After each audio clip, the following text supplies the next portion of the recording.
Welcome back, adventurers. My name is Eli, the Game Master, and Delaney told me in confidence that NPCs as well as PCs are all his playthings for his amusement, and this is a good day to die. Last we left off, the group had gotten to Stova, the dwarven settlement at the base of the Imperium mountain range, the largest city in the kingdom of Monhel. There, they had come across Madame Matron's Menagerie of Mystical Marvels, as well as the Tipsy Turtle Tavern. Am I too loud? Okay. They decided to go inside the Tipsy Turtle Tavern to reunite with some long-lost NPC friends who are nothing but Delaney's playthings. And there, they met a new character who was not an empty seat, but an NPC named Nail. Nail, spoke to Dr. Tone, recognizing him as a servant of a demon deity. And he said he had a deal for Dr. Tone, one that involved his wife and child. And we will pick it up there. So, I have music. I had music. I'll repeat Damon's reaction. What? Oh. Someone had sugar with you. Oh, wow. I heard head, shoulder. Dr. Now, Tone what had about shagged. those?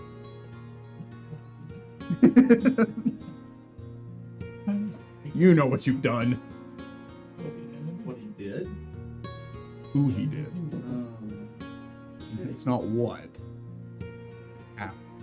Ow. I thought you were talking about Dr. Tone. Whoa. Whoa. Whoa. That was too big. Whoa. Whoa. Whoa. Whoa. What do you want? Left or right? Whoa. Torching. There we go. We good? We had to move some equipment because we were redoing our sound system. So everything is screwed. Pretty much. Also, Max is not going to be here tonight. He will join us next week because of quilting club related activities. He's not joking. None of that. Anyway, as an adult, I don't feel like I should have to tell you these things. Anyway, Nell had made the offer saying that Karmazotz had been looking for you and willing to make a deal. If I remember correctly, it was Damon and Dr. Tone in the Tipsy Turtle Tavern. Ragnar had gone out into the festivities, is that correct? Yep. And where is... I was helping entertain. He was. That's right, you were outside with the gnolls. Yes. Weren't you serving food at the time? Or did you I was just- going to, And then told not to? then I was just like, okay, bye. And left. Because I didn't really need help. No. Yeah, that place is crowded. I wouldn't be in there either. So, as you are talking to Nail, and as you are entertaining with the gnolls, Zir and Zith, not their names start with different letters, by the way, we will go ahead and cut to Ragnar. So, as you come down off the Tipsy Turtle Tavern, you climb down the rope ladder. You stand in front of the gates. There are doors, these massive wooden doors with thick iron hinges and braces against them that are now just wide open and people are coming and going as they please. You see a lot of the shops and attractions and things have wagons, and it gives you the impression that they are able to be moved or have come here from another place. But it seems like a lot of other people are taking advantage of Madame Matron's popularity. There are a ton of other shops from other places, and you feel like there are even maybe some vendors that are regulars here, and they're just on top of it today, making it look like it's something new, something big, something impressive. What would you like to do? Just go out to the shops and start browsing All right. until anything was to really capture my eye. Okay. As you step into the town, there's a ton going on right at the entrance, but it seems like the farther into the city that you go, the more spectacular things start to become. It seems that this, like, the opening, the entranceway, are people that's wanting to capitalize on newcomers. You know, as soon as you step into the city, they're just like, hey, welcome to Madame Matreon. And they're not even part of Madame Matreon proper. They're just there to get a little money. You would have to head up this hill. There are massive staircases that divvy the entire city into 3 separate sections, into kind of pie wedges, if you will. 2 off to either side in a perfect 45-degree angle and 1 directly in front of you.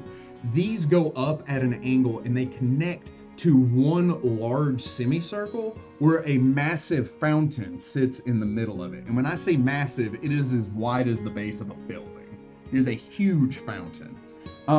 This fountain is to no small part a huge attraction and part of the beauty of Stova. Because of the snow capped and the contrast to the ivory color of the fountain with the dark gray of the natural stone that is hewed from the mountain to create a lot of the buildings and things here, because this is primarily a dwarven settlement. So everything else here is mostly carved. There are some woods, but they're usually used as like, what's the word I'm looking for? Not eccentric, pieces. Accentuated pieces for a lot of different things. But when you go up into where the main kind of castle is, there at the base of it, that is where it looks like Madame Matreon's menagerie is, and most of the shops. So you're going into the beginning, and there you would find things that you would find on like a small village scale thing. So there is a limit, but the farther in you go, the more expensive stuff starts to become, and the rarer items start to get. So I'll browse around, but I have 0 intent that I'm literally just killing time because I don't know I'll be here. right on. I will say, you look like you've been dungeon crawling for several days and have even spent a night in a cell. So a lot of people don't look at you and be like, that guy's got money. You just walk in, and a lot of like the higher ups are like, put on a shirt, it's cold. But so you're able to move relatively easily through the city. Roll me a perception check.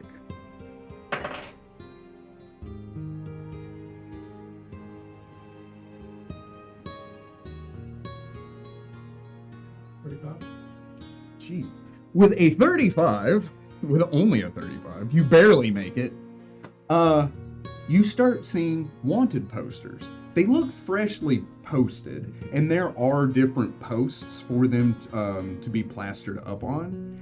These wanted posters, as you like look at them, you expect, maybe to see your party or your group because of everything that's happened. But it seems that in a single night, news hasn't traveled so quickly to Stova to look for you, or even cross kingdoms yet, because Monhell wouldn't care everything that's happened. But you do recognize the face that is on the picture.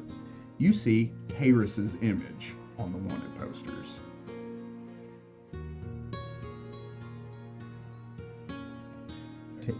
No.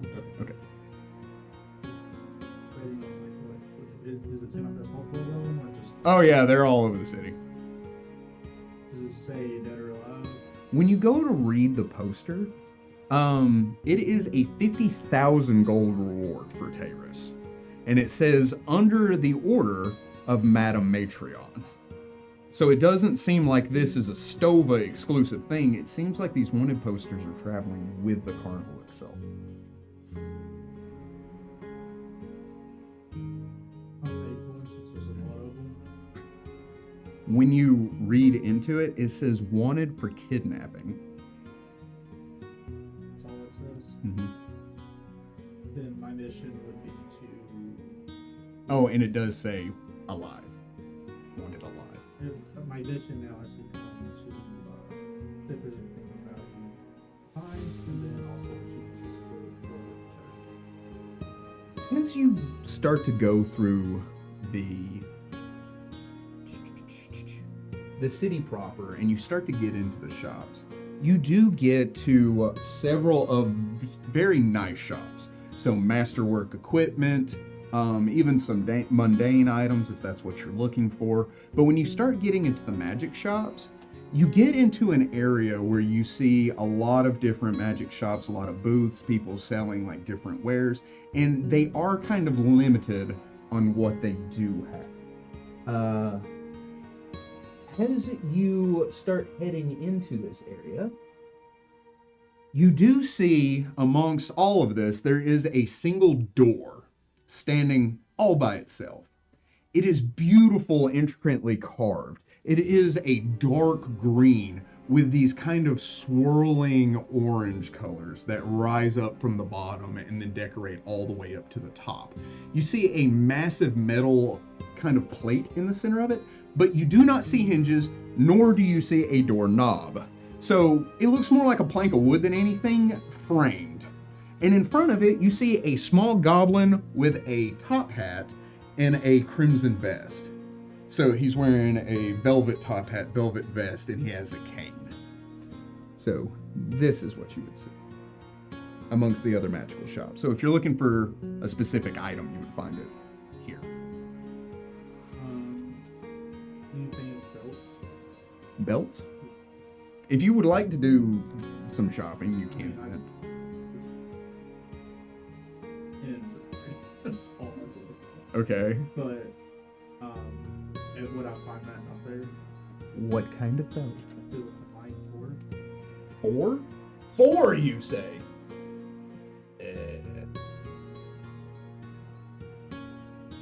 You may be limited on that. So that's it. Expensive.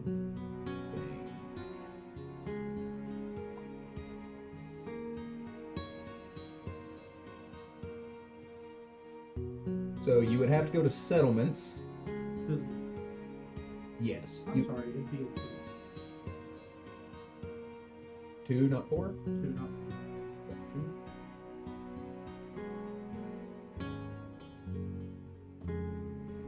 4. Going into a place like this, the most expensive item that you could find would be 50,000. 16? Then yeah, you would be able to find that. Mm-hmm. I would find that, then I would go back to Okay. Stepping up to the goblin, he turns and he looks at you, and he says, "Welcome, adventurers!" He's, "Adventurer, you're alone, I forgot. My bad." He says, "Welcome to Nova. Do you have an appointment?" No. Madam Nova is very, very busy. You'll have to come back some other time, but I can put you on the list. It's about this. What about him? I have information on it. Oh, you would like to talk to Madam Matrion? Yes. Oh, Madam Adrian's not here, he says. She has taken up residence in the castle. She has a permanent room that they keep reserved for her for just occasions like this. Thank you. Sure. I'll be. Okay, bye. I will check that out later with the rest of them. Right on. What? You're actually gonna knock on the Oh no. I've I've done stupid stuff before. What? No way. He's a worm. I've also played. Wormy. Oh no, me specifically. Oh.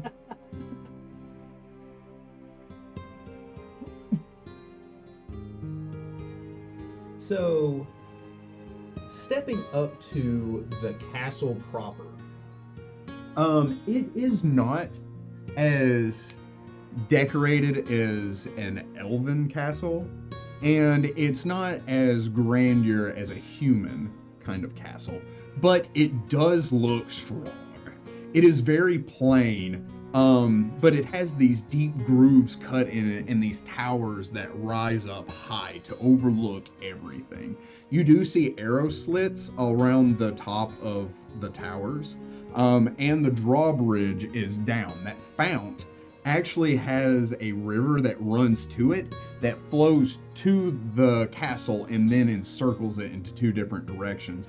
And it looks like it is split higher up into the mountain by a dam that feeds down into these two separate streams to feed the city with like a water supply. Definitely some kind of water source. And Every bit of this. so cold. Yes, that is true. Golden up them there hills.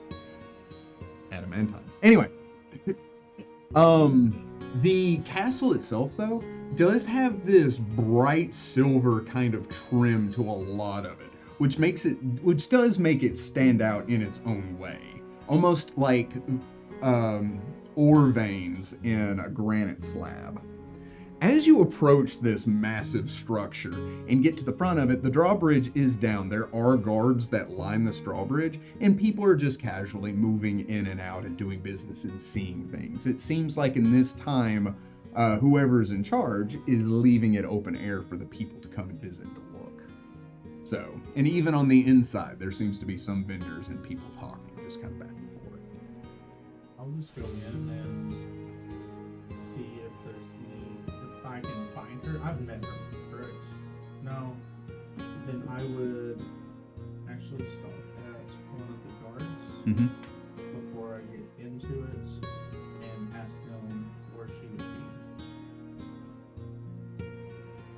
He says, "You're looking for Madame Matreon. Yes. For what purpose?"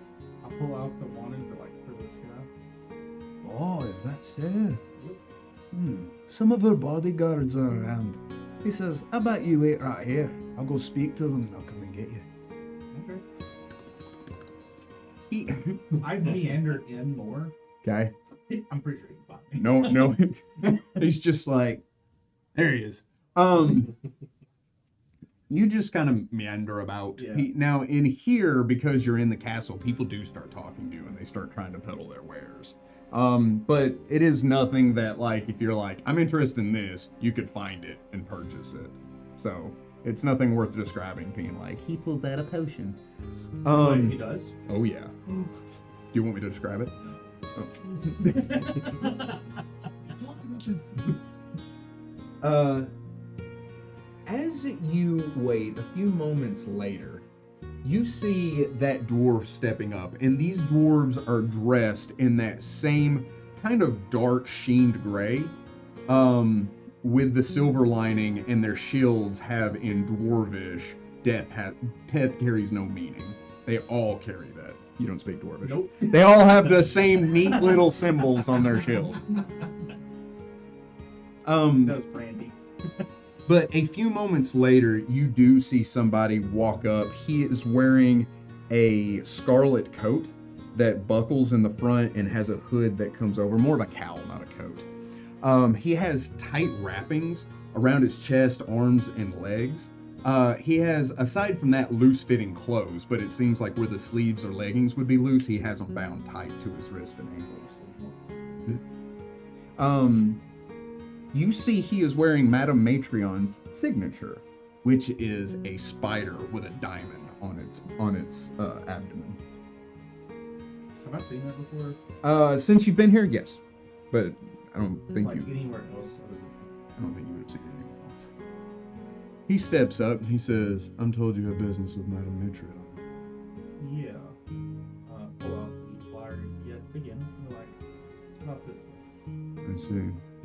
He looks you up and down, and he says, "You can pass any information that you have on to me. If it does lead to his capture, I'll take your information. A reward will be sent to you." Oh, that would not be. I need to speak to her about why she wants it. That's quite impossible. For her to know why she wants it, or for me to talk to her. I'll let you decide. Either way, it's impossible. I don't know. I guess you could tell her and report out again, but she's not going to talk to you.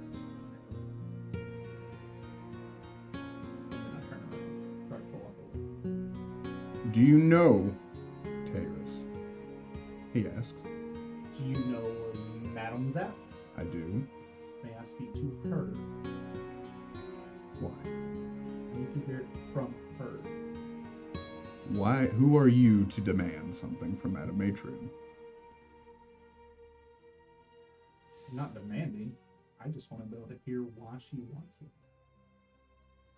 Well, Madame Matreon will be making an announcement later this evening in front of the crowds. He says, if you would like to make a scene then and demand to her face, you may. That's a great idea. What's your name? He says that almost like a dare. What is your name? And he says, guard number 2. In a very sarcastic tone. Okay, where do you say Lord? How did he know? Well, he did now. If it's to interrogate him or any of the such, I can assure you you're never. We'll see about that. Yeah, we will. Bye. If you'd like, you can roll me sense motive. It's 18.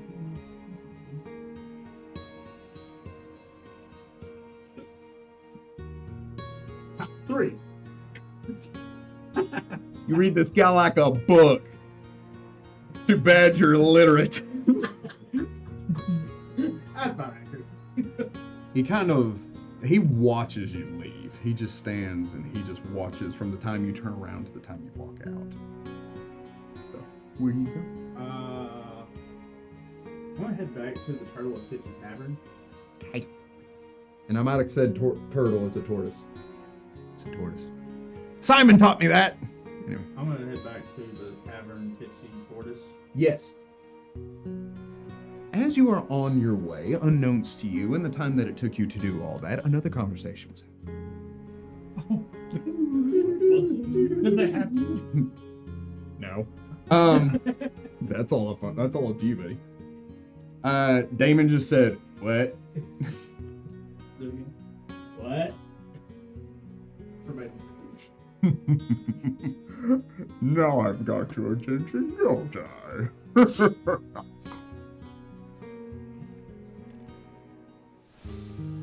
Making my way downtown, walking fast, blasting ass in a moment. That's engraved for the rest of eternity. I'm not at the Muppets. He picks up half a baked potato and eats the whole thing.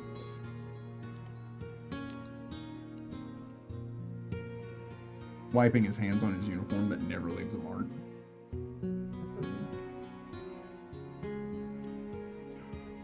Permanent prestidigitation. And or just a disguise. And I would say that if you're like looking like, how is he doing this? That is not the look I'm giving you. You want to roll for sense? I know where your wife and children are. It's an illusion. He's not really wiping that. That's the thing, yeah. This is the takeaway. This is what I'm reading from the situation. Say who, what not? Of course. You've been looking for quite some time, haven't you, Doctor? Kind of, sort of, not really. I suppose it has to do a lot with your memory. That's the one. And once again, I'm staying in the vessel. I don't care if he's staying in. He's always speaking in Right. common, but it's clear he knows what you're saying. He says, you are obviously trying to drop all formalities and speak plainly about this, aren't you? Is it for the benefit of your paladin friend here? He turns and looks at you. You speak most of the languages that you ever kind of speaks anyway, so why bother? Unless you speak Sylvan. A learned man. And still made the foolish choice to follow some deity. But were they saying no enemy? And who is your enemy?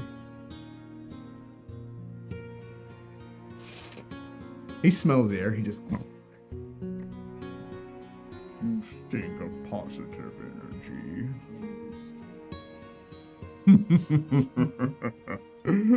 For a paladin.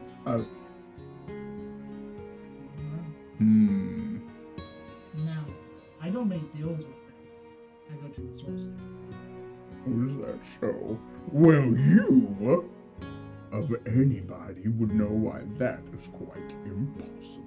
He very rudely pokes you in the chest. Sounds like there's no deal to be made. Now that's between you and Karmazon. He just carelessly throws that name around. He says, I'm nothing but a messenger. I serve the abyss themselves. Not some flying rat. But money is to be made, and money I will make. How are you making money? By doing the job. And currency, you know, is not only in the form of coin. I'm pure curiosity. What is he paying you? That's for me to know. But, if you would like more information, I can tell you more. If you're curious, Doctor. I was curious. Hmm. Does it mean there's any deal to be struck? No, of course not. You know, that deals with demons and all that. You wouldn't know anything about that, would you, Paladin? But, Seems awfully poignant. Karmazad's told me you'd be less than excited to hear about this deal, and so he wanted me to give you this. He reaches into his pocket, he produces a map. Is them how clean? I mean, ish. It is, however, made out of leather, Oh, and not out of leather most so very people similar use. to my book. He lays it out. He takes his claw, he pokes the leather, he cuts into it an X. He cuts into this X in the verdant plains, just outside of the roaring peaks and by the unhewn forest. So in that little nick. And you would recognize that as where the other key was heading. He says, this here is where your daughter is. Question. I don't have, I do not have the geography skill to point this out. Mhm. I do not think so. How close was the portal from the Gripply village to the Verdant Plains, to that location? The portal that So, Max opened up, Yeah, the one Manzarek opened up. and that Went to was the Verdant permanently open. Yes. It is relatively close. This is farther north than that, but yeah. Like a day's travel. By horse, yeah. On foot, no. But it's close.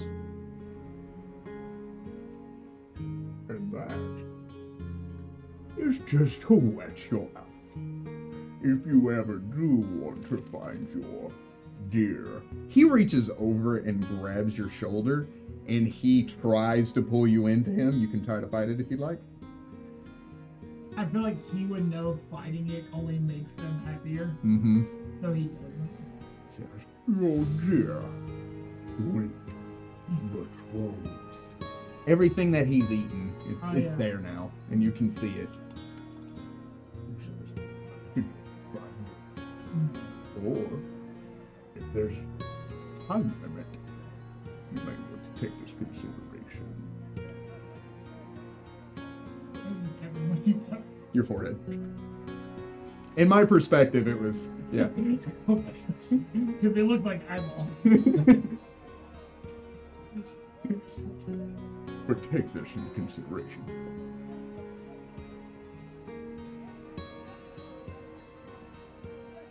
But if we have nothing further to discuss, What are the terms? oh, now you're curious? We like to know what's on the table. Not that I would take it. There are 3, and he gestures 3 like that, Almost as if he only has 3 fingers. like naturally, and so Yeah. to do this would be weird to him. He says there are 3 conditions. First condition, drop the act. Get rid of this, and become what you originally were meant to be, wherever that is hiding. These little toys you've made are making him weary, trying to keep up with what's real and what isn't. Second thing, you have to get rid of your angelic heritage. The blood that you traded for. He grabs your wing and like pulls it out. There's chicken appendage. He lets go of it. And third, you must kill Pastopheles. If you agree, you will be aided. And I'm looking at you. One of those was already on. Yes, There's a wing thing. but it worries me.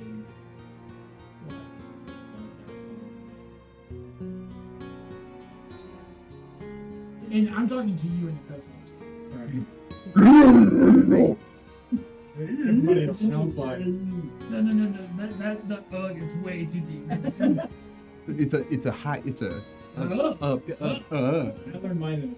Levy o ugh. Yeah, I'm a native speaker. No, I did learn mine. No, I mean, you learned about it. We're talking act. Act level 4th century. Anywho. Oh. Right, it's like. So. I'm guessing problems in the family. Well, and I would kind of like interject. Christopheles, and there would be one of the first times I said the name, broke his deal with me, is now following the Black Blood as a servant. And the bat doesn't like traitors. So terrible. Yeah, be ashamed of, a paladin of a lady didn't do that before. We're gonna kill him anyway. We don't have to make this. Yeah, but the other two things are the kind of impossible things. I apologize, sir. They would order a pressing performance. He says, also, You're supposed to metallic. oh, you think I care? He doesn't care. Doctor and I and all that. It says, also, good luck finding Phistopheles without my help. I said you would be aided. How long are you gonna be here? Here? Why, Doctor, you of all people know that I have all the time in the world.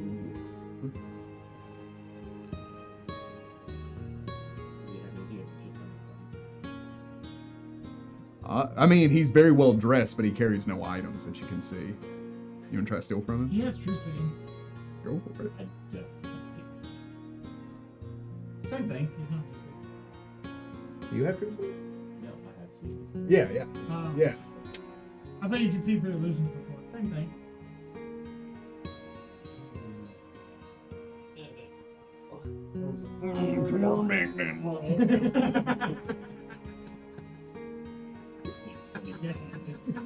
Go as fast as your snow body can go. What if like Macho Man Randy Savage inhaled helium? Is it? Anyway, for aside from the clothes on his back, as you can see, I put a he does have pockets. Go for it. Put a hand out of your yes. If you can see. Oh, like he's invisible? No, he's not invisible, but he's. To you. Yeah, You're not See what he's doing? There's too much going on, my guy. It's like you're not paying attention. What is his perception? Roll a 38 sleight of hand. Was it an at one? As he like stands there, right? He turns like as soon as you like, and he just makes eye contact with you, and you're just like, Drop something. you just pick up one of the things that he's been eating. Yeah. Very kind of you. He grabs it and he squishes it into your hand, gripping your hand shut. What do you think his strength? What number do you think his strength starts with? Hey,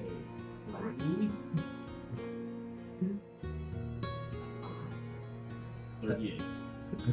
You think his strength's a 38? Well, you did say starts with, so 300. 300. Starts with a 38. It doesn't know what He's not quite that strong, Okay. That's good. but he's much closer than any of you are to it. my hand. So bar none, he's probably the strongest creature you've ever encountered. Because I mean, at level 12, you're nothing to like to scoff at. he We just thought same drink. yeah. David puts his hand on his sword surreptitiously. Is that surreptitious? He grabs your head. He goes to grab the bag off of you. Hey, whoa. Escape artist? Yeah, do it, my guy.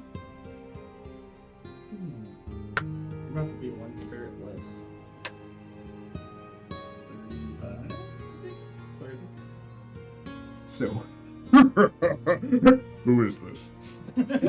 As you're just like, and you're like against the wall, and somebody's like, "Ah!" And he's like, "Ah!" And that one got him. And I don't know why I rolled it on the table. Like, I got this neat note. Hey! It's a 2. Meant to be. Alright, we're off to a great start. And with that, he would have caught you. Anyways. Wow. So you're just like, anyway. I should try and catch your eye. Well, you can only see the one. I'm just trying to gesture you to go back to the other side of the room. And I am Gesture? No, gesture.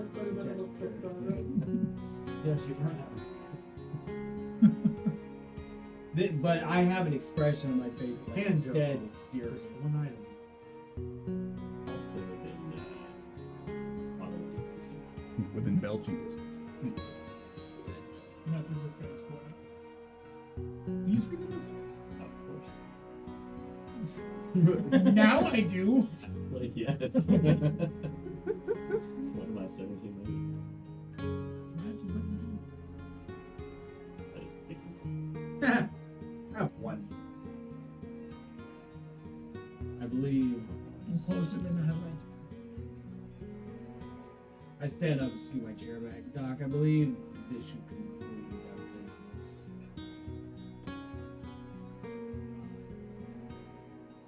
I kind of edge away and put myself between him and Demon.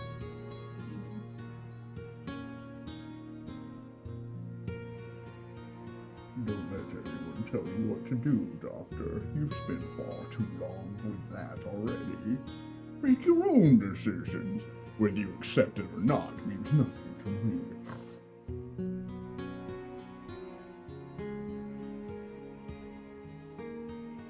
You'll have my answer by tomorrow. What time? Dusk. I'll At see, 8. I'll see you then, Doctor. But in the meantime, I have things to try. He says, standing up and making his way towards the counter and not letting anyone stop or even slow him down as he does so. When people are just falling over, he's just, Oh, now the food might be better in the festival. I'll make my way there next.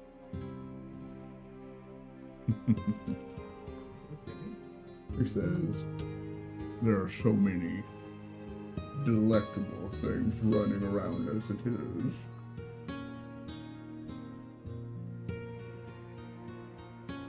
He turns and he just like, I would then. he doesn't gesture. I'm just Right. like, yeah, okay. There. I would then leave the town.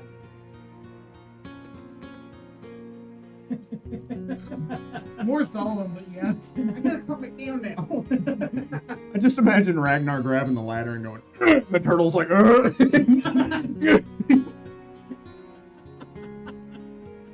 push myself up. I'll push through. He's just spinning the shell. guys, where are you? Oh, excuse me, madam. Guys, Wait, Madam, money or? it's a boy turtle, by the way. Gee, Willikers,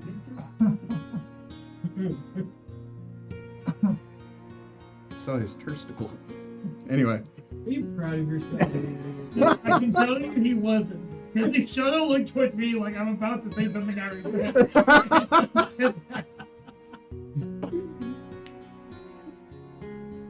would turtsticles be funny? You know what? No. No. Nothing would have been That joke would have been crappy. funnier or less funny than that. Love it. As you walk up, you walk out. He like sprinted there and back.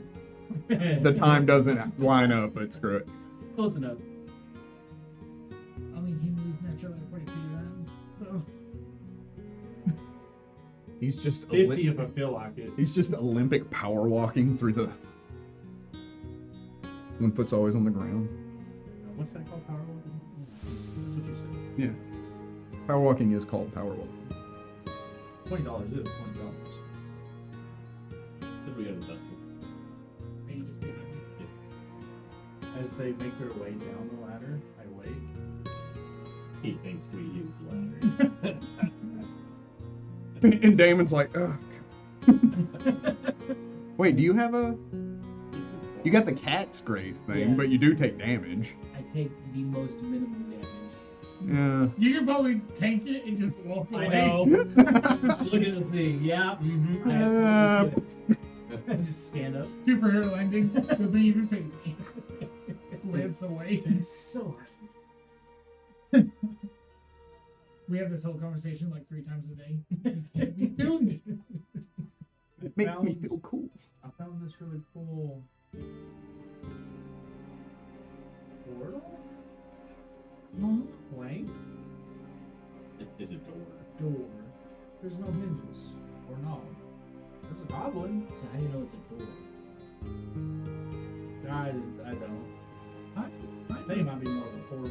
a person bound by the 9 hells in the celestial planes, and you're questioning a door that has no hinges. Who knows? Sure. We teleported using trees just 2 days ago. Yeah, it's not being more like a portal. It's kind of glowy. Okay. I was gonna wait for all it. It's sort of orange. So Goblin said he needed a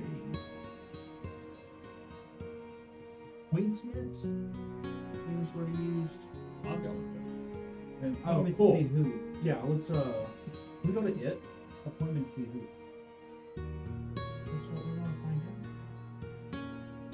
What did you do? I just had to talk with the demon, and this is somehow more confusing. No, it's a festival. It's gotta be fun. Oh, for sure. Yeah, so I start leading the way. it. The game? Let's go. And there's no and Ragnar's walking away. Stop. Whoa. Are you coming? Sure. Who let Ragnar off the What? leash? Man's head was with help! Manzarek's lost in the crowd. That door is not the only thing that's unhinged.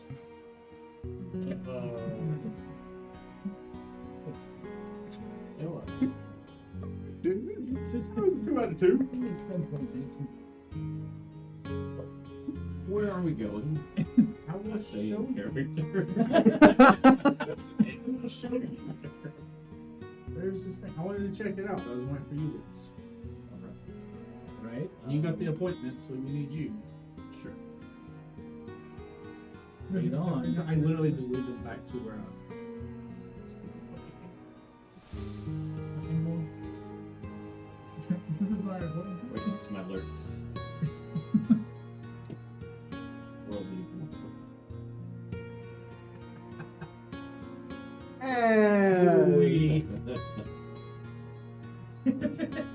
He's like, So if it's a singular alert, but multiple alerts. Just making sure I understand. Portal. Yep. That's a word to use there too. I guess he takes us back to the door. And you start making your way through Stova proper. You see all the things that I previously described. When you get to Madame Matron's Menagerie of Mystical Marvels, a couple of things catch your eye. Firstly, there are several shops, as previously described. In the far back and center of everything, there is a zoo. You see several different cages, or even like terrariums or pools, big glass tanks, and you can see all kinds of strange and interesting aminals therein. There are tons of food stands, all kinds of restaurants. I have menus written down that I have made. Yes. Are there 2 castrated birds on? And your elected Paris used to pull his wagon? Oh, no. That'd be funny, though. That's why he's wanted for kidnapping. He stole the birds. No. I did just say kidnapping. So. Yeah. Oh, There is a museum there where you can walk into the tent and look at all of the strange and interesting things. There is also games. However, with these games, there are all kinds of like different games. There's like archery, axe throwing, arm wrestling, drinking, blah blah blah blah blah. At level 12 though, you're at level 12. At level 12 though, those things mean very little to you. There's very few people in the kingdom that could beat you at arm wrestling, much less at this caravan. Sure. Keep going.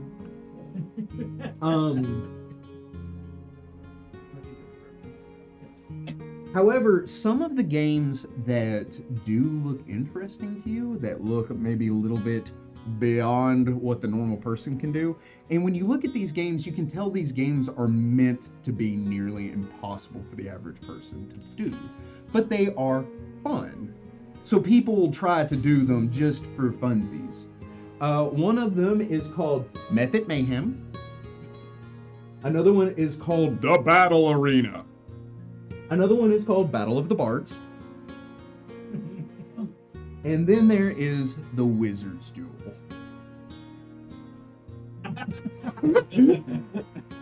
I cast pain.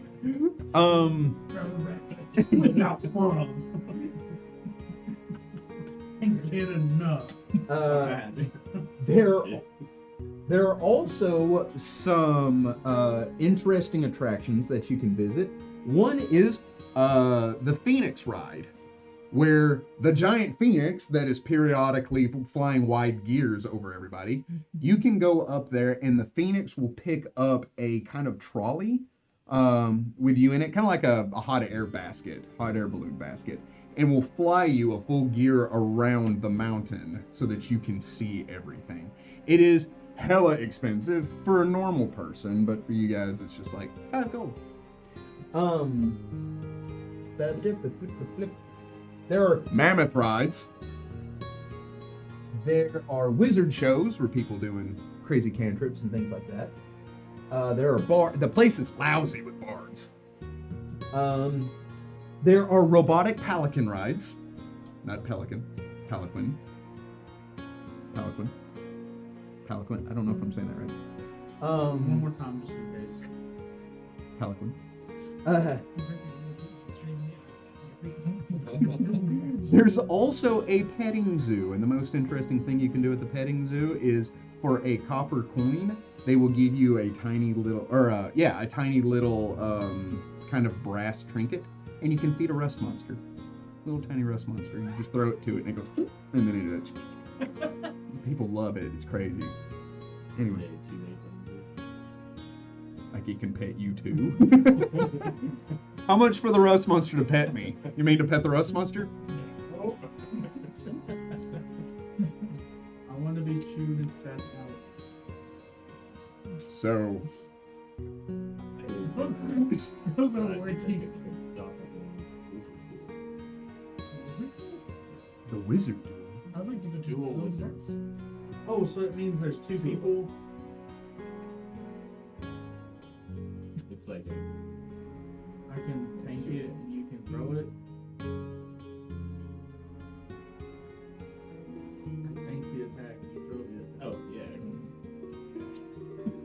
Roll your eyes at me. At me. That changes the duel completely in my head. It's 2 wizards riding on the back of barbarians. Oh boy! Oh my. The goal is not to kill the other wizard, it's to knock the barbarian out. Ultimate June. Bruh. We just made a new game. Ragnar, charge! As you step up to the Wizard's Duel, there is a pit that drops down, and the stadiums are above, and you're looking down. There is an anti-magic field above the arena to dome it off. So, you do know, looking at it though, that a powerful enough spell will negate it, but it will come back. It's on a permanency spell. Okay. But like, if you were to hit it for a certain amount of time, it will go down if you hit it hard enough. Yes. But if you like fireball straight down, it'll keep it from getting out to anybody. Okay. It's kind of As if they know. Or somebody helping someone. My goodness. I didn't ask how big the room was. As you step up, you do see people cheering, and there are 4 magic casters in the pit. They're getting ready to start, and you see them adjusting their robes. They have their familiars with them. Some have an artifact, and you see them kind of like gesturing and preparing. There is an announcer who's floating above everything, and he's wearing a bright blue coat that can be seen for miles, just in a sky blue coat. And it has stars and moons all over it, and he has a matching pointy hat that he wears. He has a long white beard, but you can see there's a little distance between the beard itself and his chin, and it like hooks onto his ears. Is this from the movie? Yes. There's that white wizard. The wizard with the long beard. Blue. And he has like a blue coat, and the beard's not, I don't know what you're talking about. But he is floating in the air. He is using magic to levitate. Whether it's been placed upon him, he has a magical item, you're not sure. But he is announcing with a loud, boisterous tone to the crowd who are all cheering. He announces the 4 wizards, he announces what's going on, and he says, "Now remember, there are only 4 rules in a wizard's duel, outside of anything that would cause harm to the spectators. Firstly, each participant must fight alone and can receive no help from outside sources, with the exception of familiars or other bonded creatures. Secondly, each participant must fight with magic. The use of melee or ranged weapons is forbidden, with the exception of bonded objects and weapons that can cast spells, such as staves. Thirdly, the use of summoned or otherwise conjured creatures is forbidden. And lastly, the duel lasts until one of the casters has been knocked unconscious or otherwise prevented from continuing. Spells such as Hold Person does not end the duel, but Flesh to Stone certainly does. Assuming the target fails their... sorry, that sounded real mechanic. And these duels do not go to the death. If you kill, even accidentally, your opponent, you will be held accountable for that. And any spells that you use to detain the person, such as Flesh to Stone, compensation will be taken from the opponent. So if you're turned into stone, you will be paid compensation to be turned back. And with that, they begin their duel and they start. As you watch, you can tell that it seems that there's a way about this duel. It's not something as simple as, my turn, magic missile, my turn, fireball. As they're going, it seems they're watching and waiting on each other. And then when one starts to chant and tone, the other mimics, and you see him cast something and the spell is negated. And then he quickly casts something else and fires at them. And as you're watching it, it's very different than anything you've really done in actual combat in this wizard's duel. Which is to say, if you decide to participate in the wizard's duel, I will tell you what all that means and how it works mechanically. That's on you. You would be held accountable.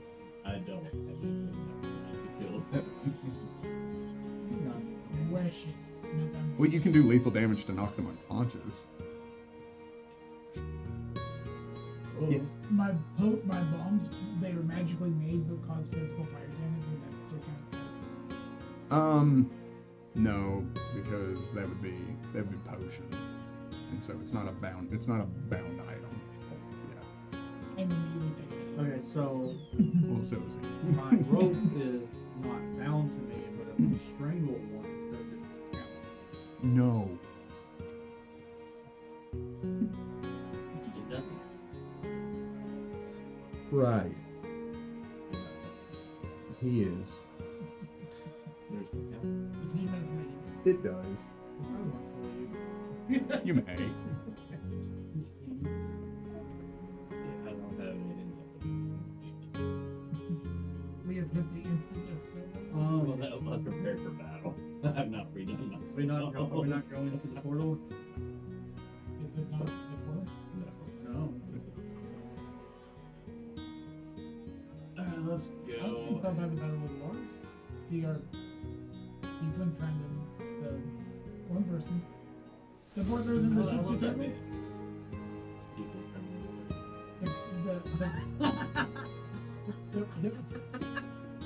The bard that was in the Tipsy Turtle Tavern. Is that the Battle of the Bards?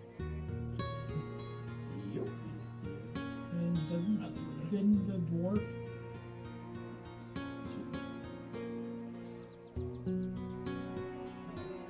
she's a dwarf princess and then she go with her? She's at the festival, not specifically that. Yeah. What tiefling friend? The bard at the Tipsy Turtle Tavern. 'Cause we asked about her. He wasn't a tiefling. Neither of them are tiefling. Sure. Listen, I want another people in your life. This is my story. I don't know. You are the prettiest tiefling I've ever seen. I'm not a tiefling. You are prettiest. Put someone in your skull of a beard. That's what you do. Doesn't find intimidating words. How you make friends? Do you want to go see the bar? Let's go see the portal. Alright. What's up? Oh, no, that's what I want to find out. It's curiosity. It's killing me. I'll go with him now. You guys, Alright. no, we can all do it. We can all do it. Okay. And then we'll come back. Yeah, this is disappointing. And let's go see the bar beforehand. 'Cause I don't know if it's gonna be the No, No, let's it's be either the way. Oh, okay. Since it's his idea, we'll go see the door. No, we gotta see the portal. The door's playing. Where's the door? Ah. For the love of all who's couldn't hold it. Hold on. You made a good pun. He was mad. Fell around for it.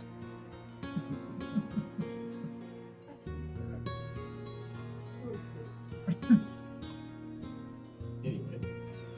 Go to the portal. At the door.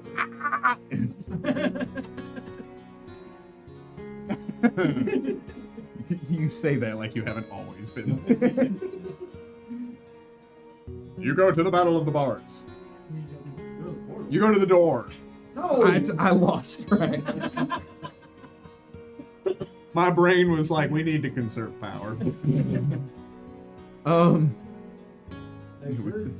We flipped the main breaker.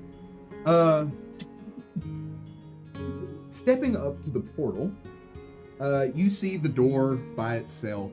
There is a small crowd that's kind of gathered around it, and they're kind of chattering one to another. And you do see that goblin standing in front, and he's given this pitch.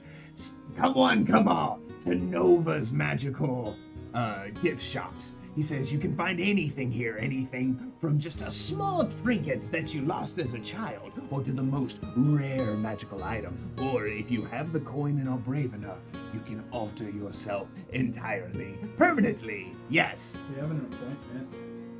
He says, your name? Perceiving. That depends. 20 back. So kind of like he's a goblin with a list. I mean, as you kind of like shift and look, you do see a long list of names on there. So yes, you can pursue the names. We're the party of Smiths, right? We should better list this. Smith. Silversmith? No. No, Blacksmith? no, No. Shoemaker? that's the one. Ah. Roll me bluff. You mean third one. You didn't get negatives because of my face.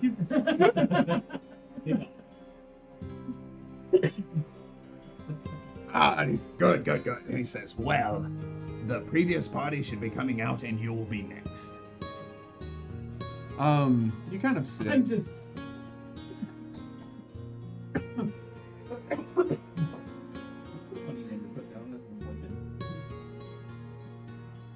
I'm Steve Shoemaker. This is my wife, Damon Shoemaker. Schumacher. People mispronounce it all the time. It's Schumacher. And with a name like that, you know it's good. Not a sponsor, but We're not Schnook. we're ready to jam. Cobbler, I barely know her. Cobbler, another word for shoemaker. Yeah. This woman's been cobbled. The jokes. That's a thing I say sometimes. People are milling about, talking. They seem very, very excited about this door. If you would like to eavesdrop on some of the things that are being said, you may with an eavesdrop. Oh, Roll. perception. Take my perception and since motherfucker's saying that that matters to you. 34%. At 20 as a 38. Doesn't matter anymore. It's absurdity, but you know who's tracking. Some of the things you hear are mostly people excited about what they're going to see. They say some things like, you know, we're on the waiting list. It could take up to 2 hours, but this is going to be so worth it. They begin to talk about some of the trinkets they want, and it's mostly kids who seem really excited about the trinkets. And they say things like, I'm really excited to see Froggy. Do you think Froggy will like me? I want to trade with Froggy. What do you think Froggy would like? Is a lot of what the children are saying. Some of the adults begin to talk about, you know, I really like some of the magical items, but this is supposed to be the most expensive shop for magical items. Like, I could see what he's got, you know, and see like what he's willing to sell or even he's willing to trade, but he's supposed to have magical items from all across the planes of existence. You know, they say he has magical items from all of the elemental planes, from maybe even the ethereal planes. What would it be like to have a ghost dagger? And then they talk about it. They said, you know, it's not uncommon for people to go and see it, but some people don't think it's real. It could be an illusion, you know, but it's supposed to be able to change anything about you. But it's supposed to be very expensive, or at the very least, they say it has the ability to take something from you in exchange for what it can do to you. These are all conversations that you kind of hear in the time that you wait. You don't wait as long as you expect to. Or you don't wait as long as what you think you would. You're there for maybe 15 or 20 minutes and the door opens. You see a couple of people come out. Some of them look disappointed and some of them look really excited. Like this little girl has a doll, and it is probably one of the most interesting and well-made dolls you have ever seen. She's holding it and she's just giddy, kind of like shaking it as she walks by. You see her dad kind of rubbing the back of his neck and looking at his wife, who looks very unimpressed with whatever happened beyond that door as they walk off. He says, yeah, Schumacher! Says, you're up. Let's go. All right. Yes. Uncle's so confused. We're in the back, just clapping. As the oldest person. Go, David. Doesn't take Silent for me. Oh, I'm not first. I'm last. I'm sure you How old are you? know. Like, I believe it. But I'm sure you were gonna get it. They must have decided to stick in the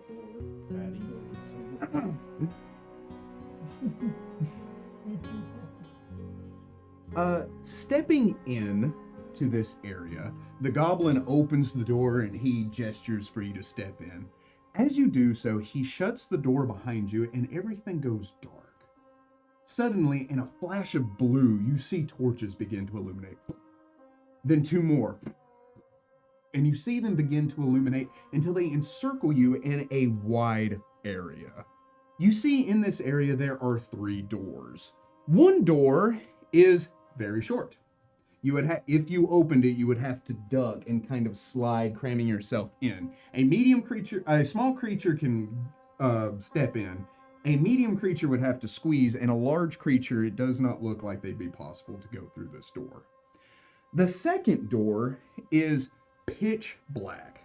You see no lines, no creases, no grooves, and you can't even tell what kind of material it's made out of. The only thing you see is a single mundane looking handle hanging from the middle of it. The third door is a tent flap. It is bright blues, reds, and purples, and it looks oddly familiar. This is all encapsulated in a beautiful red room.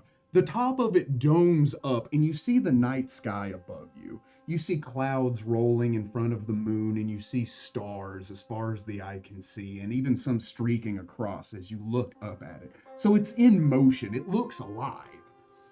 As you step in, you see a figure wrapped in bright, vibrant purple veils. They turn to face you, kind of gesticulating with a wide open arm. The creature stands about 6'5" and is a half-orc.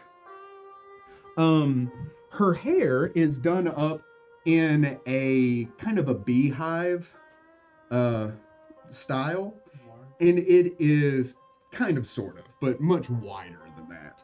And it is a bright, vibrant pink and purple, and it is glittering and glowing. She also has a beard that matches that, with the same glitter and glow to it, and it is very well kempt, clean, and pristine. Her tusks are tipped in diamonds, and she is wearing a bright flowing dress that matches her silky veils as she turns and gestures to all of you, and she says, "Welcome, darlings, to Nova's." She says, "Tell me, what is your pleasure and how can I help you?" She wears necklaces and rings on all of her fingers, and her nails are long and very well done. Well, what's your pleasure? I'm not saying it out loud. The Oh, you don't have to, darling. Then which door is that? what was the name of the gin can we ticked off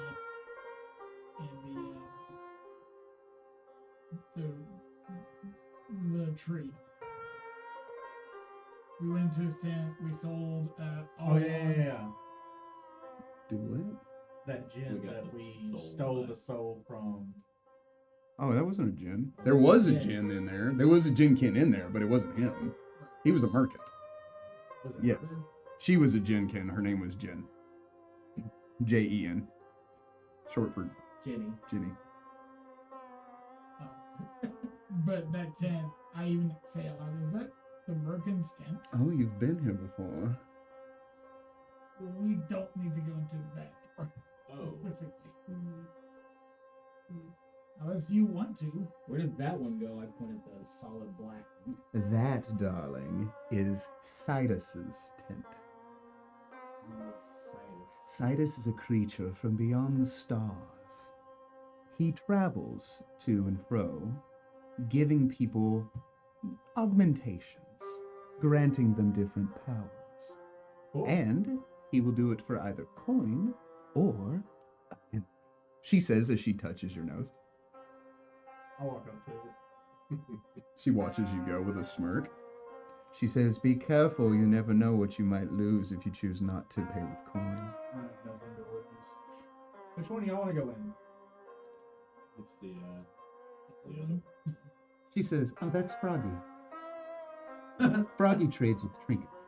Anything you want to trade with Froggy? It's all mundane, nothing magical there, but he does love trinkets, and he'll usually give you something better than what you give up, depending on how mature and well-mannered you are about it." Go see. Sidus, Froggy. I have no needs. I am merely accompanying friends. I'm a bodyguard, I can tell. She You should come says. with me as I keep staring at the door. If you want to follow Barry, I'll follow. Damon, What? let's go. Okay, oh shoot. You step just into it. If you want to go with Barry, You're just like, yeah, and you're just going. I'm gonna stick with that. And I don't even wait for a response. I just go through.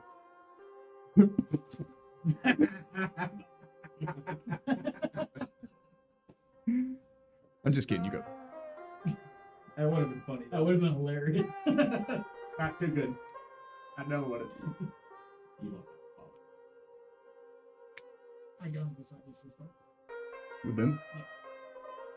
Going to Froggy? Yeah. Okay, I need a representative from one of you three to roll for initiative. Gibbs. Yeah. I got it. So Perry's going first. 27. I rolled a 10. I don't know. Why I thought he had anything. Barbarian. It's been higher. it's been the running gag that he's had nothing. It's literally not gonna Level 8, I went from a negative to a 0. Ooh. I know. We're at 12, and I'm still at 0. There have been better options. You go into Froggy's door? I do. As you step in, you kind of open the door, and it's a mundane door.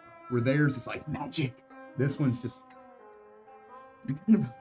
you kind of like, yeah. I'm a small creature. You are, but it's still I'm on the larger side. yeah. It's still a duck of the head as you step in. Quack. When you do so, there is a small fireplace with a gentle fire rolling. The chimney kind of rises up and disappears into the roof. It is a domed structure that looks like it's made out of like a kind of like an adobe kind of make to it. There are bookshelves that line every inch of it, and there are books on these shelves, but mostly it's just random knickknacks. Like you look at it and it's anything from like a bone fetish to a doll to like a spool of thread to a wagon wheel to blah blah blah blah blah. Yeah. And the place is not messy, but it is cluttered. There is a rug on the floor, but it's hard to see because there's just so much more. And the only like comfy open place is a nice little armchair in front of a nice little table with a nice little frog sitting in front of it and wearing a nice little coat. He's wearing a cape, kind of like an adventurer's cape. And he's wearing a nice like adventuring coat and garb, but it's all pristine. Like he's never went out and adventured. If you are to look out the circular window next to the door, you can see out, and it looks like you're looking out into Martrek. He, however, is not a Gripply. But he does turn and he looks at you, and he goes, "Ah." Do you speak Gripply? I do. He says in Gripply, "Welcome." In kind of response. Well, thank you so much for having me. Yeah. Wah. He says, he does make that noise. Wah. He says, "You speak Gripply." I do. Oh, Yes. it's such an auspicious occasion when somebody can speak my language. Most of the time they say things like, "Oh, how cute," it croaks. "Please, come." He gesticulates. He conjures a magical spell, and you see a small stool appear beside the table. He says, of course, take a seat." You kind of bump your head on the chandelier as you let go and you sit down. He says, "Let me pour you a spot of tea." So within minutes, you find yourself with a plate of crumpets, a tea kettle with a little tiny cup of tea. Very earthy, not too sweet. It's not bad. It's good. It's its biggest seller is you've never had it before. You've never tasted tea like this before. But I mean, like 8 out of 10. I've been drinking mushroom coffee, so maybe. Yeah, I got you. So he says, "Where are you from?" It in a sense knows if I trust him. He's not Gripply, Right. but he speaks Gripply. Mm-hmm. So how is he in this form? Correct. 25. With a sense motive, this may be one of the kindest, most sincere creatures you have ever met. Well, I'm originally from Ambrose, but I've been traveling here for the last month or so. Oh, you poor creature. He says, it must be terrible what you witnessed in Ambrose. How is it that you know what's happening? Oh, Madame Matrion's menagerie travels all over the world, and I can look and see beyond just what's here in Martrek. Through that window? Not necessarily, but through other means. He says, every time Nova, he gestures to the door that you came through, every time Nova wants to call upon me, my closet changes, and I can go out and visit the world wherever it is. News gets around. So were you in Ambrose within the last month? No, but I do hear things. What are those things you're hearing? Well, I do know that Ambrose has been completely cut off. I do know that there are whispers of some kind of magical blight that has befallen the kingdom. I do know that if anyone comes into contact with it, they're not themselves anymore. Will all be true. Oh, he says, but we don't have to talk about that if it's a sensitive subject. So, You want to know what I am? I do. You speak Ripley, but you are not Ripley. He goes, this is true. And he says, as a matter of fact, my master was a Gripply. I started out as a familiar many years ago. He practiced polymorph spells. Transmutation was his main focus of wizardry, the main school that he focused on. He says, you could say over many years of polymorphing and magical aptitude. He says, once he passed away and the magics preserved me as I am. He says, I've taken on attributes of my Gripply master while maintaining my froggy form. So you are Frog. Yes. In name and stature. So why do you, just to bring joy into people's lives? Oh, yes. You see, this is a pocket dimension of sorts. You see, my master, he was a collector of eclectic collections, and this is a bag of holding, so to speak. He says people come in here and willing to trade small items, and I give them other items. Don't open that bag. I knew it went through his mind. Robbie comes out. Wow. He says, and so drawing from my own personal collection, I trade with others. It's more like an antique thrift store. He says, I have very little to offer in the way of magic or weapons. And he says, but if there's something, a fun knickknack that you would like, or a book even, I might have it. Well, how about I give you, I can't look for that. Yeah. It's of sorts. Yeah. Actually. Okay. And it's a fragment of an arcane gem Ooh. from the tree house. Huh. I'll trade you that for whatever you see fit. Ah. What does it do? No. Right on. It's like, oh, how interesting. Yeah. One moment. He begins kind of rummaging through some stuff, right? Ah, here we are. He pulls up a small vest. And he says, now this, he holds it up to you. To you, it is this big. And he says, should fit on your familiar. He says, you have a ferret, am I correct?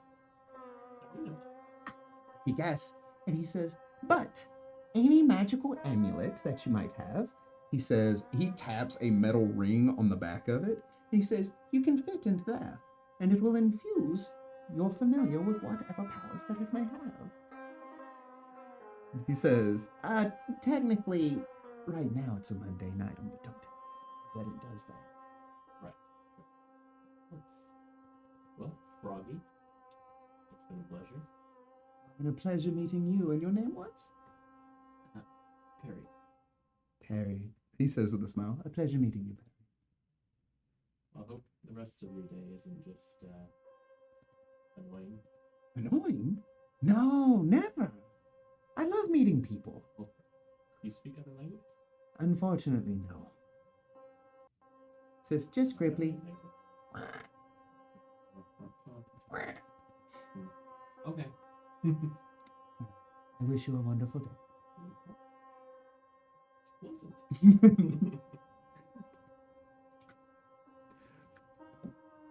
Meanwhile, Alright. stepping into this room, There's none of this. Don't even. and I'm good. No. The room is dark. To say it is dimly lit is not accurate. It is dark in there. There is a purple and blue rug on the ground, and it spirals in its thread work to give you this kind of hypnotic sense as you look at it. There is only a small shelf to one side, and on this shelf you see that there is a collection of crystal balls, all about this big, just lining, and rows back. So if it's 10 across the front, you assume it's 5 deep, and it's on every shelf. So there's probably close to 100 on this shelf of these little crystal orbs. You see that there is a lantern with a blue light emanating from it that gives everything this eerie glow. Aside from that, there's very few creature comforts in here, and it is uncharacteristically cool. Not cold, not uncomfortably so, but it is cool in here, almost like stepping into a cave without the dank. The floors are wood, the walls are wood, the ceiling is wood, and there are windows, and if you were to look outside of them, you were like, oh, it's night. There's nothing out there. No stars, no trees, no moon. It is just dark. Not delightfully claustrophobic. Void. Do what? Not claustrophobic per se. That would be okay. But I can't stand it. As you kind of examine this otherwise mundane looking area, you see the shadow begin to shift beneath you, and you see a creature rise up out of the floor. It's canid in appearance at the very base of the word, at the very base meaning of the word. It has the snout like of a wolf, but you see, along with its 2 eyes, it has a third one in the middle of its forehead. And each one of these eyes have a hypnotic purple, white, and blue glow that continues to fluctuate. When it speaks, its teeth are glowing inside the otherwise void of its mouth. So without the glow of those blue teeth, you couldn't tell that it was talking because the void of its mouth matches the void of its body. You can't see the fur in its base, but you can see the silhouetted outline of the fur. Its legs are far too long for any normal canine, as if it has extra joints that extend out. You see the silhouette of antlers rising up from its head, and you see 2 massive wings on its back that extend out and fold. This creature stands about 5 feet tall. Normally it would be a massive wolf, but it is much taller than it is long with those legs.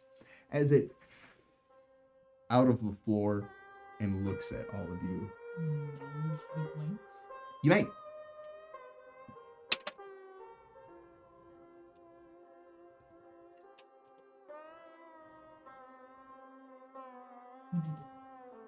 Nat 20.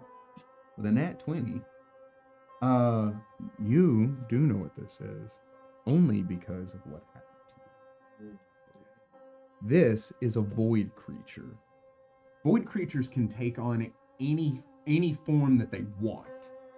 And typically the more powerful a void creature is, the more eccentric its form becomes. So because this one has like picked all these different features to look like itself, you're not sure if it's confused about what a material plane creature is supposed to look like, or if it's just like, I like wolves, deers, and birds, and it just turned itself into that. The eyes and teeth are a telltale sign of what it is. Where the rest of its void-like body can shift and change, those 2 things will always be the same. Void creatures are intelligent, and they chat and they venture from different planes of existence. Void creatures are always chaotic, but not always evil. They are very intelligent and very powerful, but they focus mainly on different magics and tend to keep to themselves. They very rarely ever like go out and use their magics and influence and knowledge of the void for personal gain. So to see one in here is a shocking thing. He says as his teeth kind of glow inside of his mouth. My name is Silence. What is your pleasure today, gentlemen? Damon kind of keep it back, and there's no expression on his face, but sweat's beating up. Still see the door behind us. Yes. Yeah, you're not trapped. What do you want? I don't know, man. This is strange. Wolf-looking creature looking at me. If you're interested in what I have to offer, Sure, start there. I alter your appearance in any way that you'd like. I can cast permanency spells on you to alter who you are, what you can do. It's limited only on what permanency can be cast. When you say alter, you mean physically alter or magically like make it look different? Ooh. You should make those wings look like skeleton wings. That'd be funny. And what? I think that would be extremely sacrilegious to one of the gods. Apparently, who chose me. And what do you require for making such Change. things available to your clients? Well, we were told that it takes money or members. Was it scary? No. Oh. That's scary. I'm looking over the look back. But it's only one spell per person. But your friend is right. Either one of those I'll be willing to take. Do you know the tree meters? Baku? I know what a Baku is. So if you were to take a memory that's a nightmare, would he know where you're at? Let me piece that together real quick. Because he eats nightmares as well. A nightmare is not a memory. But if it was a memory that we consider as a nightmare, would it be the same or is it just a memory? It would be a memory. Okay. And it would be a mundane memory. Maybe for you. Something that you would never think you would miss.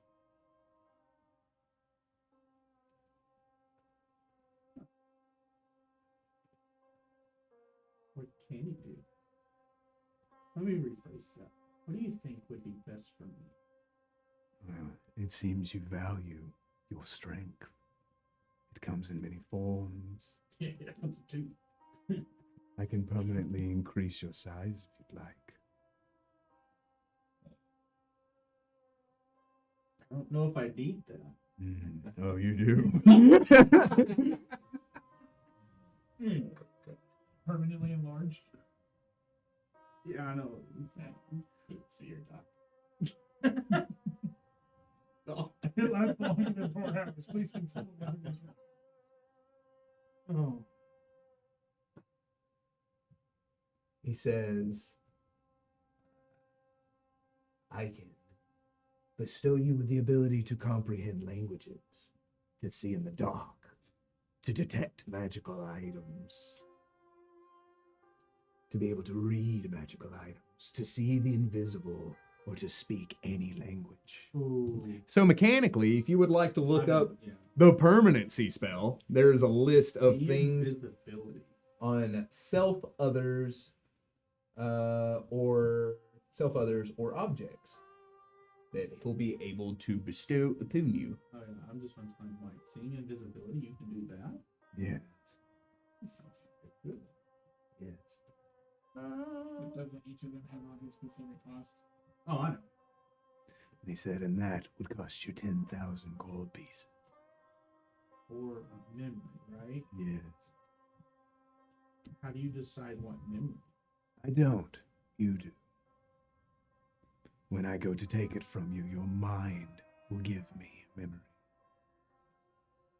But I don't technically choose it. It just offers itself. Yes. Damon, you would know what that means as he is saying this. This is called memory theft. It's something any creature from the abyss can do. Normally there is a will save for it, but what it technically ends up being is permanent negative levels. Oh. Ragnar, don't think we should volunteer a memory. Why? I don't think you would like the downside to it. The void creatures have the ability to remove a memory, but there is harm involved. Like you poke my brain harm? Not exactly. You'll never know what you give up, what it would mean to you to lose those memories. See, I'm not lying about what I do. But your friend's right. But it would cost you nothing for the ability to see the invisible.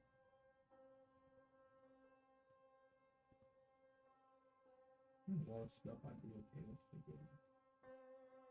You'd be surprised what it takes to make you who you are. It wouldn't it?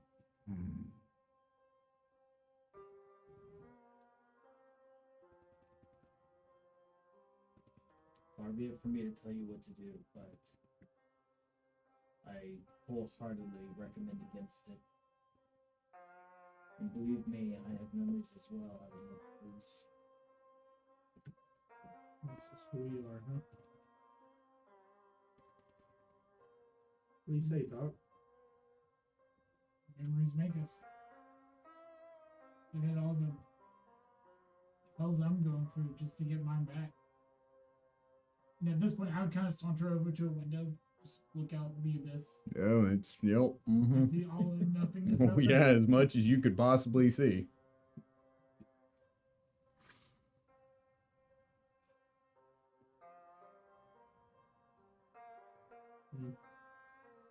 Maybe another time.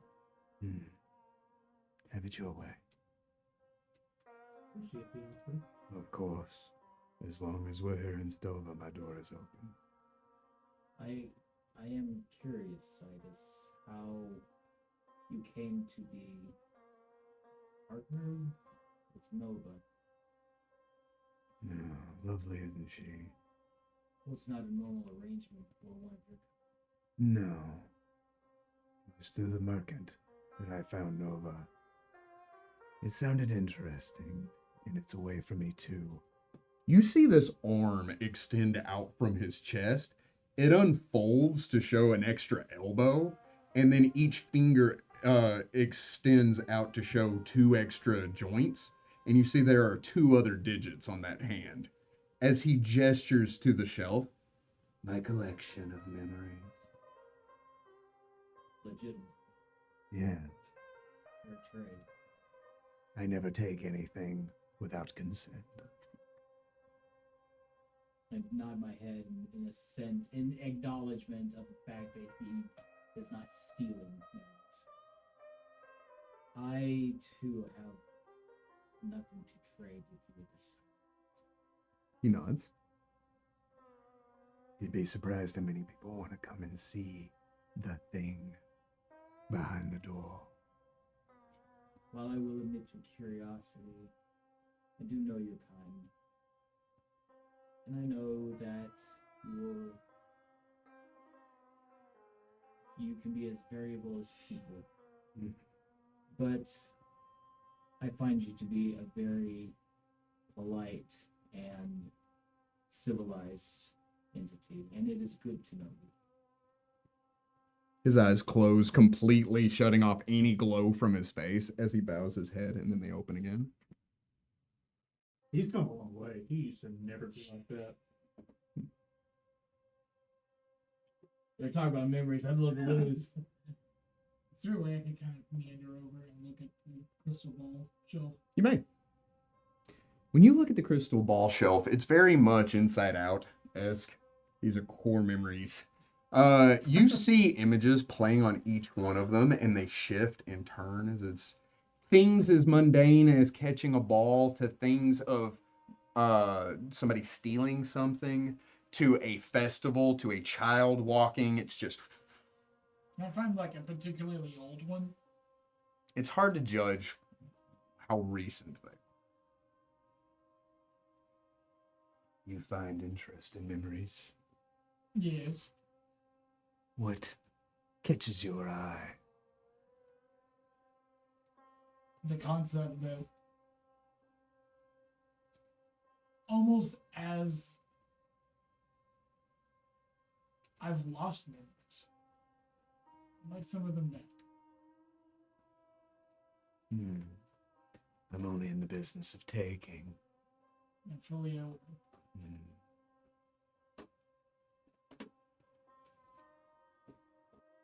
You should ask him if he knows anybody that's on the other side of that. I imagine the Merkin gang. The who? The Merkin. I don't know. Merkin gang. Merkin gang.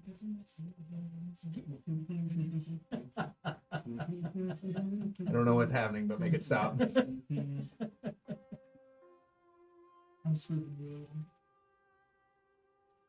I started dancing and make that stop. Let me help. I started dancing. We can't stop when we start dancing. It's fun for the walk. I got records on my fingers. I just can't stop. Can't stop. Won't I stop. would have it. There's a strange circumstance of effect. We are filming. Anyway, Catchy tune. Also, not the first time we've quoted different words. Nor will it be the last. anyway.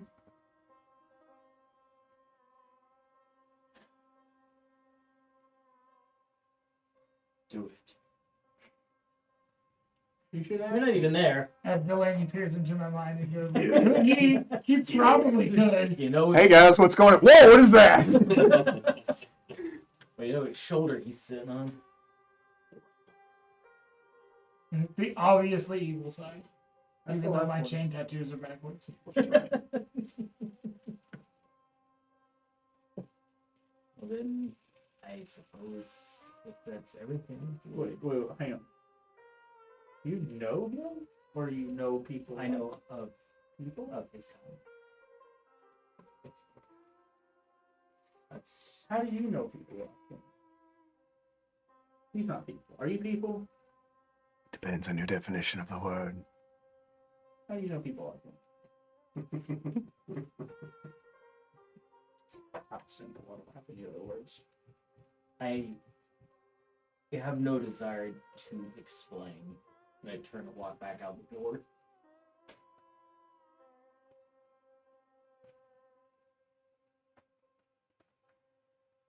It was a simple question. Do it, Bert. You got the money. He reaches out to take your arm. Do you allow him?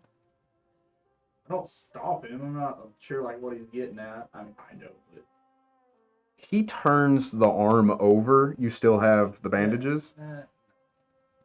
No, so it's just there? yeah. Seems I'm not the only one from the void here. He lets go of you. Oh, I didn't see that either. He says, unfortunately, I'm unable to bestow upon you any permanency spells as it is.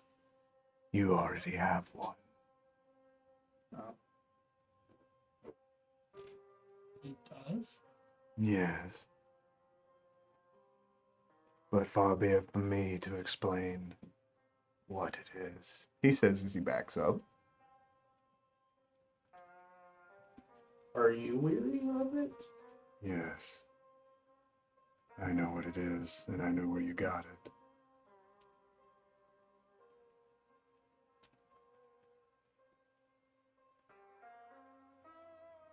Let's see. I turn around and walk out. He watches you. And I had that evil grin.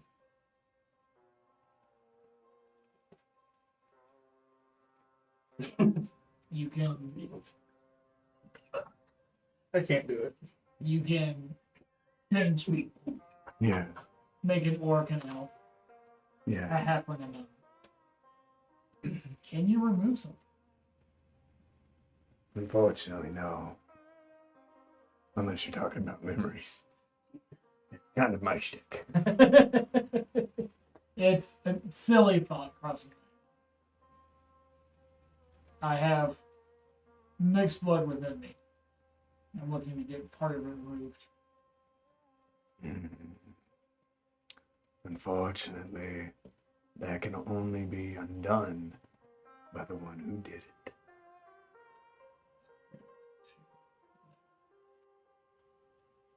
Uh-oh. You wouldn't happen to know how to kill a demon, would you? No, yeah.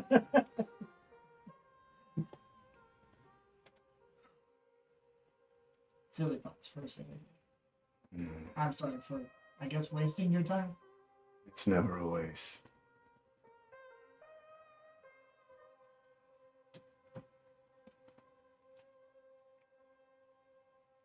I mean, I wish you and your companions the best of luck. I kind of stopped. Luck with what? And he disappears back into the shadow. That's rude. You come back out. I just throw a bomb behind me as I leave. You don't hear anything? What? We need to leave for no reason. I put a 12-second delay on that one. Which, when we go back to the door, we still where Nova's at? Mm-hmm. Oh. Hello, darling. So how was your visits? That was awesome.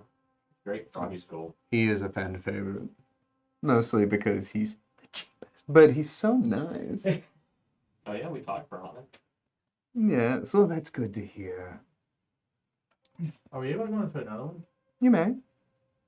Can we see the Birkin, give him a good hearty hello? After he specifically told us never to visit him ever again. What's the worst that could happen? And he could kill us. We could see Jen again, though. That She would was be cool. very bad business if we did. I don't think he cares. I think Nova cares. And also, your bodies would no longer be on this plane of existence. It would be in his tent. So to what extent does your business dealings go with these other entities?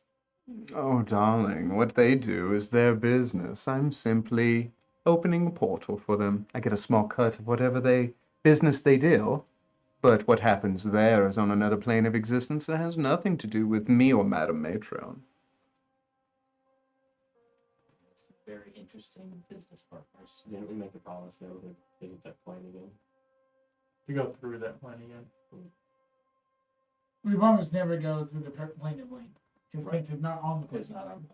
It is It's like a- adjacent. Sure. So is the dream. So was our plane. Theoretically. So is the dark Wait, tapestry, so- which is adjacent to everything. Because FaceTime is weird. I feel like I need a car that goes. It's a it's like a big bowl of wibbly wibbly. Wabbly? Wobbly, wobbly, wobbly. Wobbly, what's Excuse me, I would like a bowl of Timmy Wibbly Wobbly with extra wibbly wobblers. Ooh, would you like that with the red or the white? Mm-hmm. Is it extra for both? Did I say no? Mm, Also, this stuff's really expensive. It is. Oh, darling, but you can find magical items there that you can't find anywhere else. Yeah, we We know. haven't found that. No, yeah. Oh, yeah, we did. Well, it wasn't an idol. per We se. found all sorts of magical items that were very trapped.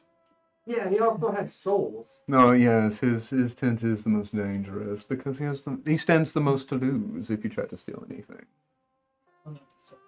He also plays games. And you, madam, are you merely the conduit, or do you too deal in objects? Oh, darling, a conduit. I've been called a lot of things, but rarely that. She says, every business needs a face, and that is what I am. But if you want me to deal with objects, I can do that too. Just say How much? You're too willing, and you need a bath. To do with objects. No, this is David. And I promise you, darling, you'll never get the glitter out. I mean, that's not even magical. That's just I literally. wasn't even gonna be there. She says, oh, it's my ex all over again. Anyway, is there carnival happening outside? Ba-ba-da-ba-ba. Yeah, no, but dearest, Yes. I have the most gut-sinking feeling. Can I see what color blood you bleed? What? Wow, she's a guy. You are so forward, darling, but no! Hear me out. This is a carnival that travels all over the place. We know there's infections of black blood going everywhere. Mm-hmm. Oh. What are you driving at, darling? If you bleed black, we're gonna kill you. Wonderful, she says. Just a pinprick, just to put my suspicions at ease. I'm a healer. I can fix it. I don't think she needs fixing. Can I roll a diplomacy check? Sure.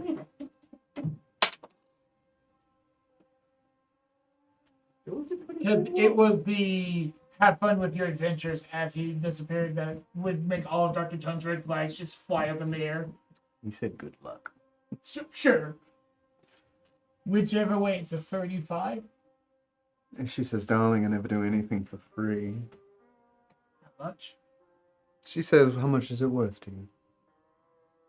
20 gold. 20? Darling. That's why I asked you to do I've made more than that having this conversation. Fine, double 50. 50? 100. Someone can. I hand her all. It would be 30. May I? I act like I'm about to do it to myself. As the sign of good faith. Is there a... Mm-hmm.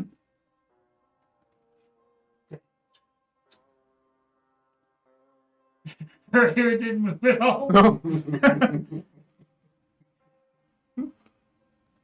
Right. Sorry. Are you guys done flirting? Oh, was that flirty? It absolutely was. Oh, I had dibs. I misread so many other interactions. Oh, he has trouble reading rooms, doesn't he? It's cute. I'm actually surprisingly good at reading people. No, I'm not. Just never when they're talking He to can't me. read. And darling, Yes, ma'am. you told me you could fix it. Kiss it. Kiss it. Bandage it. Bit of energy.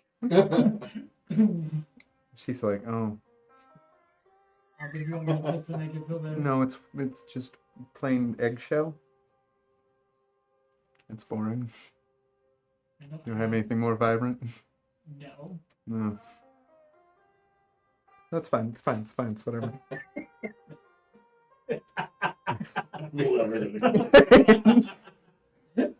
Good enough. I don't have any spells to change the color. Now, aside from this very uncomfortable transaction, I'm gonna ask. I have to ask you to leave. I wish you a good day, madam. You as well. Go.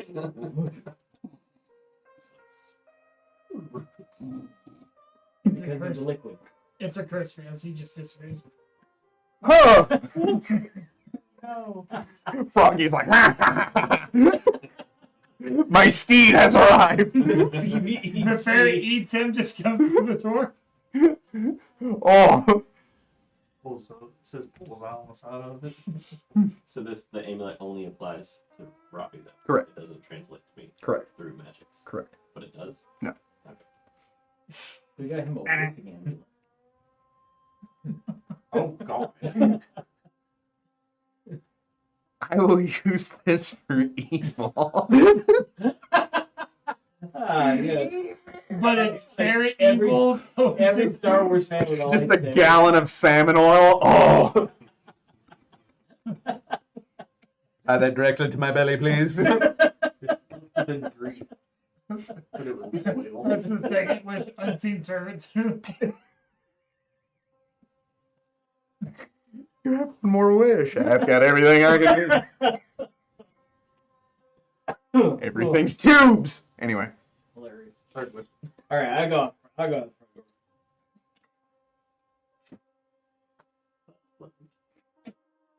Yeah, that's pretty cool. Did you get magical abilities to change things? You all look the same. Oh yeah, we The do. price don't we? was more than we can afford. Yeah. Let's just leave it at that. Yeah. Oh, I gave you guys the. What? Right? You gave us money. I gave you guys mine.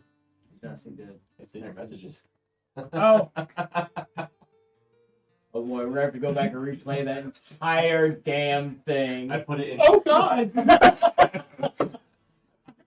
So much more money than I've had. I thought that's what you were telling me what you had. No, that's what Yeah. I think the split is. Oh, You need to let us know this much earlier in the chat I've kind of campaign. waited for it. Congratulations. That would be it. Snuck it into you. go back to his. Yeah, you got to get on the list. Reverse pickpocket you. Robin Hood. Oh my god. You hopping. Hey, that was just me trying to pay attention to the game and not checking my You message. ain't got to explain nothing to me, man. 2 hours. All right. And so this seems like a good place to take a break. We'll be right back after these messages. See ya.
Yeah.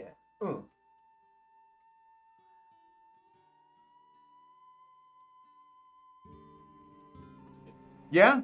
Okay. Welcome back, adventurers. Last we left off, nothing got done. So what do y'all do?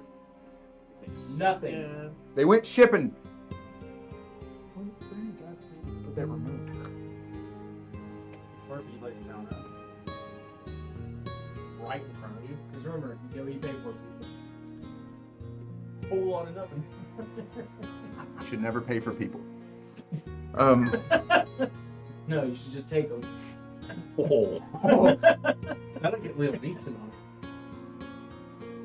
it. We'll find you.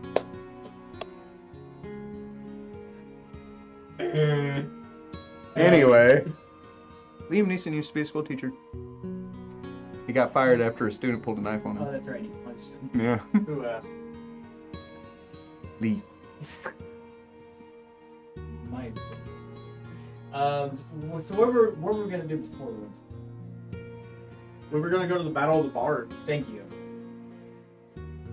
Thank you. How hard was that? I was concerned. Literally at the beginning. I'm trying to see how long it lasts. Mine will last a little bit longer. For those of you just tuning in, nobody likes Shane. He doesn't know why, but you all can see why. No Is idea. it us? No idea. No idea.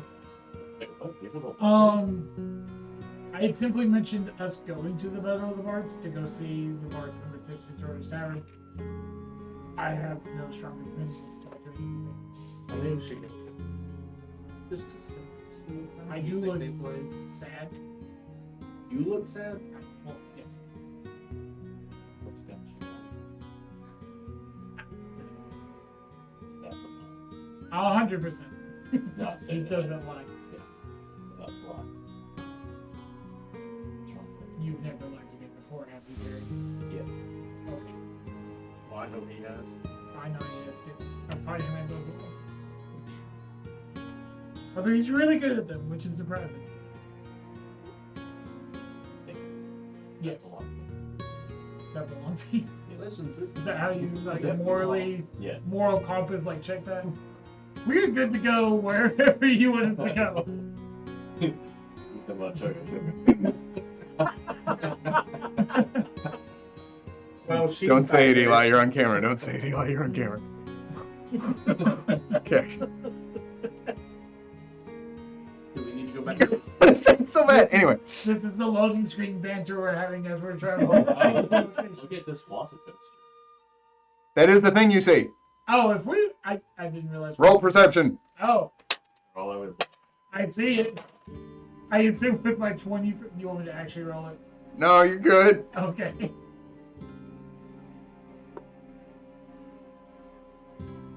Okay, 23. Okay. Yeah.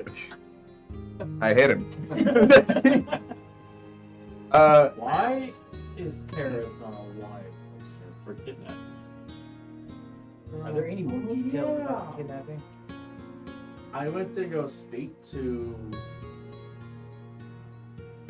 Madam, but some guy was like stopping me. You are really good about not telling us things that are very important for us to know. Things such as Taris is on a wanting poster, and you went to talk to the lead of the carnival about that. But I didn't. Yes, yes.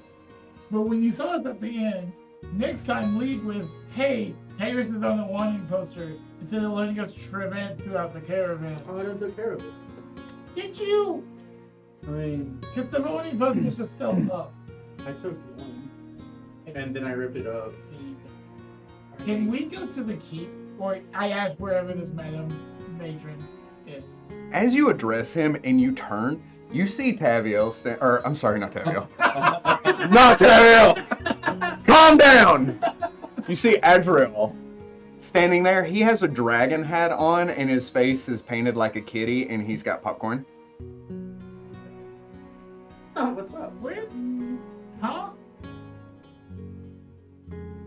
You enjoying the festival? Surprisingly, no. You sound boring. Are Quite you enjoyable. want to get your face painted? It's just over here. It's like maybe they can work with all whatever that is. Thanks. So charismatic. Huh? He's like, well, you've already got what not You don't written know how all to over like it you. anymore. It's It's fine. everywhere. It's just why though? Pretty painted. Young for tattoos, aren't you? Not remember the thing. Beating the Madam Nova. I'm kidding. Feed me to Madam Nova? Is there a date on the wanted poster? Like how long they've been? So I asked a local bunny, where is Madam Matron? My matron, she up in the castle. Thank you, surprisingly talking to me, man. Yeah, I've got a clean chimney, what night? What? Bottle of water.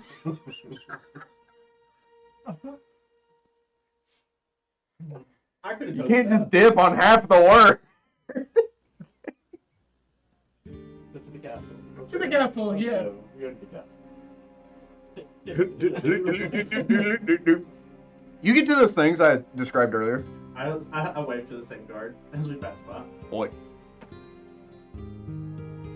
See it drop. Oh, No, they, it's a they, door. they wanted No, to it's see. not like it's done. They wanted to see the battle.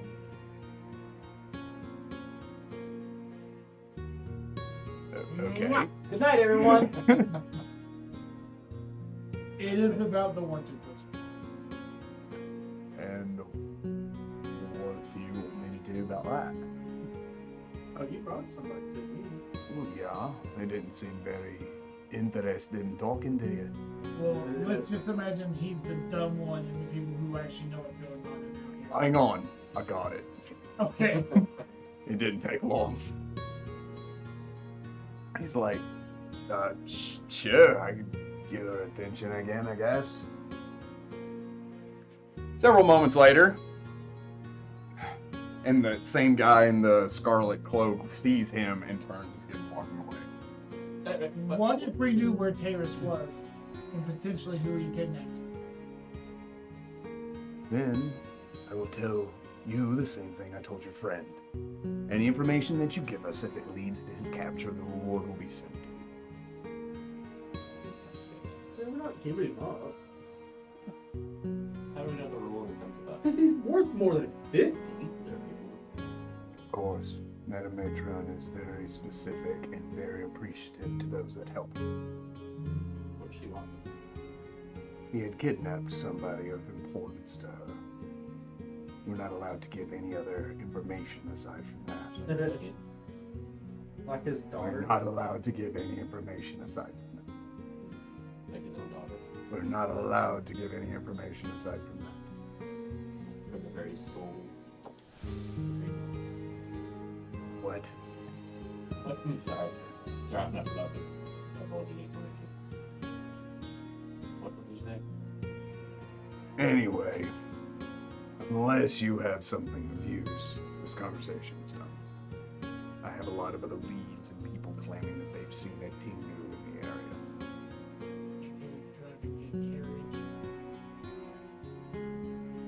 Yeah. But that speaks. Two X-Beats, teaming them, grabbing them. Potentially spotted near, and because I personally forget, was it, I could see them.